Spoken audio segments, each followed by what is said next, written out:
ડુંગળીના ભાવનો લાભ ન ખેડૂતને મળે ન ગૃહિણીને, ત્યારે કોણ ઉઠાવી રહ્યું છે વચ્ચેથી લાભ?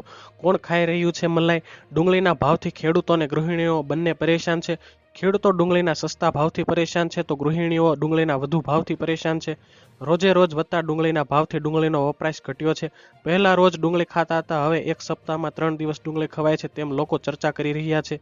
ગરીબોની કસ્તુરી હવે અમીરોને પણ રડાવે છે. ઉલ્લેખનીય છે કે ગોંડલ માર્કેટિંગ યાર્ડ પાસે ખેડૂતોને ચક્કાજામ કર્યો છે. ડુંગળીના પૂરતા ભાવ ન મળતા બીજા દિવસે વિરોધ કર્યો છે. વિરોધ કરતા ખેડૂતોની પોલીસે અટકાયત કરી છે. બપોર સુધીમાં નિરાકરણ નહીં આવે તો આંદોલનની ચીમકી છે. ડુંગળીની નિકાસ પર પ્રતિબંધથી ખેડૂતો રસ્તા પર છે. પોષણક્ષમ ભાવ ન મળતા ખેડૂતોને પારાવાર નુકસાન થયું છે. નિકાસબંધીના કારણે ખેડૂતોને ભાવ મળી રહ્યા નથી, ત્યારે ડુંગળી પકવતા ખેડૂતો ભાવ ન મળતા મુશ્કેલીમાં મુકાયા છે. તો હાલ માટે આટલું જ રાખીએ છીએ. જો તમને અમારા વિડીયો પસંદ આવતા હોય તો વિડીયોને લાઇક કરજો, ચેનલને સબસ્ક્રાઇબ કરી બાજુમાં આવેલું બેલ આઇકન પ્રેસ કરજો, જેથી તમને અમારા વિડીયોની નોટિફિકેશન્સ મળતી રહે.